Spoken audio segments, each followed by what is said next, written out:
안녕하세요. 마음으로 정지사 유중원입니다.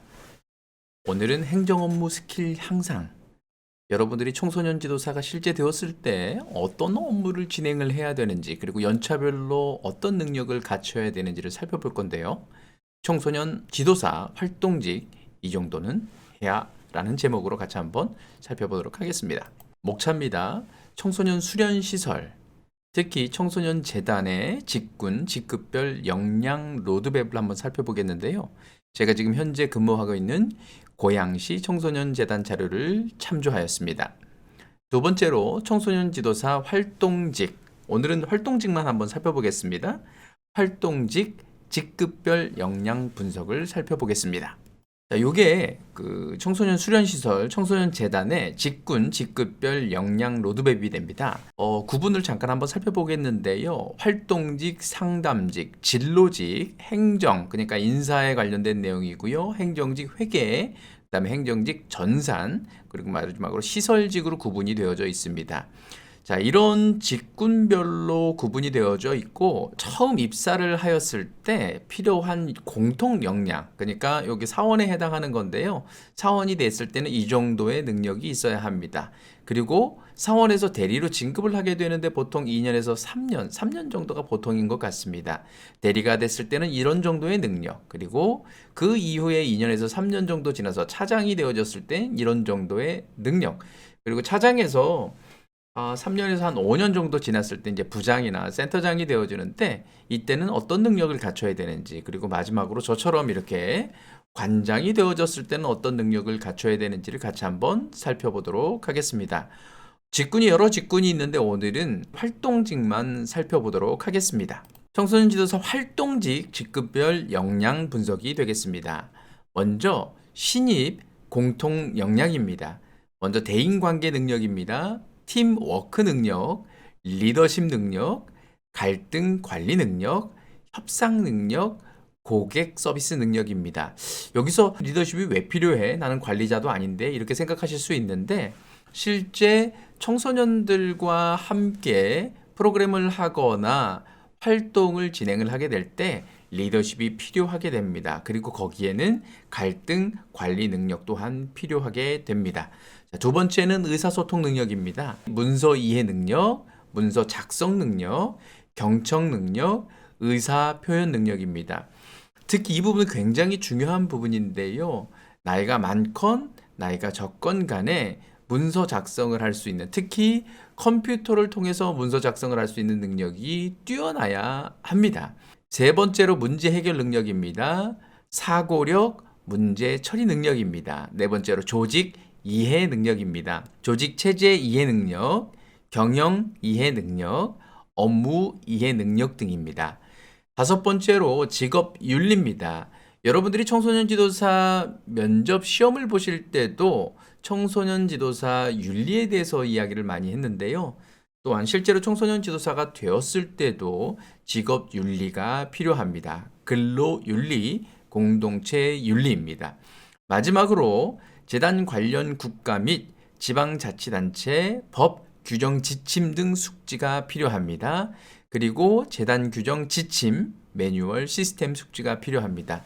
여러분들은 이렇게 영상을 통해서 모든 내용들을 숙지를 하고 계시지만 실제 문서로 여러분들이 읽고 파악하는 능력도 반드시 숙지를 해야 합니다. 그래서 평소에 책을 읽는 그런 능력을 갖추는 것도 반드시 필요합니다. 자, 두 번째로 사원입니다.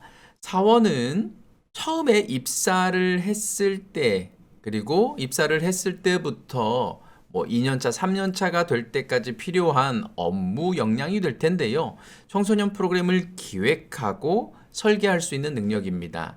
두 번째로 청소년 프로그램을 실행할 줄 아는 능력이 있어야 됩니다. 세 번째로 청소년 활동 안전 위생 관리의 내용이 필요합니다. 마지막으로 청소년 수련 활동 인증 및 신고. 여러분들 청소년 지도사 면접 시험에서 청소년 수련 활동 인증 프로그램에 대해서 말씀을 드렸잖아요. 실제 청소년 수련 활동 인증 프로그램은 연수를 하는 과정 속에서도 한번 만드는 경험을 해보시게 될 텐데, 청소년 수련 활동 인증 프로그램을 만들 수 있는 바로 능력이 반드시 필요합니다. 이제 3년 정도의 경력을 쌓고 이제 대리의 위치가 되어졌을 때 우리 고양시 청소년 제도사는 6급으로 급수를 부여하게 되는데요. 요때는 청소년 활동 정보 관리 능력이 필요합니다. 두 번째로 청소년 자원봉사 활동 운영 능력이 필요합니다. 세 번째로 청소년 자치활동 운영 능력이 필요하고요. 네 번째로 청소년 권익 증진 활동 지원 능력이 필요합니다. 마지막으로 청소년 교류활동 지도 능력이 필요합니다.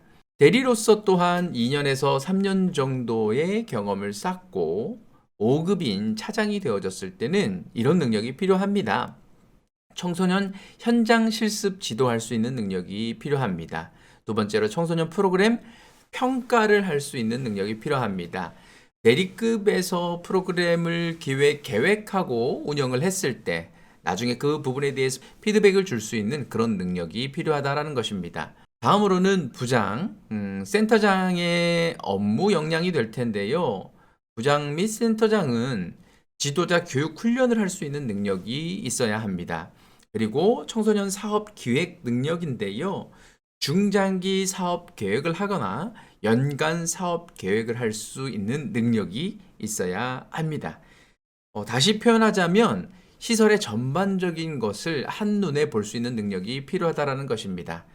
다음으로는 협업체계 구축 운영 능력이 있어야 합니다. 조직사회에서 반드시 필요한 능력이 되겠습니다. 마지막으로 사업 환경 분석 능력입니다.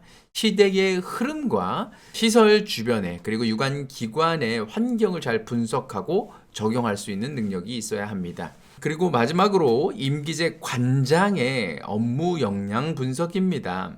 청소년 조사 연구를 할 수 있는 능력이 있어야 하고요. 그다음에 시설의 전체의 예산을 관리하고 조정할 수 있는 능력이 있어야 됩니다. 마지막으로 조직 문화 관리 능력이 있어야 되는데요. 제가 개인적으로 가장 중요하게 생각하는 부분이 조직 문화 관리입니다.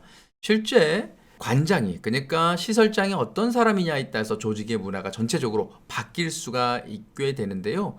여러분들 사원으로부터 부장에 이르기까지 관장이 되면 어떻게 하겠다라는 마음도 항상 가지면서 업무를 수행하고 배우는 과정을 경험했으면 하는 바람입니다. 오늘은 청소년 지도사 활동직 직급별 역량 분석을 한번 해봤는데요. 오늘 영상이 마음에 드셨다면 구독과 좋아요, 알림 설정 부탁드리겠습니다. 여러분의 소중한 댓글은 마음으로 청지사 채널을 지속적으로 운영하는 데 큰 힘이 됩니다. 감사합니다.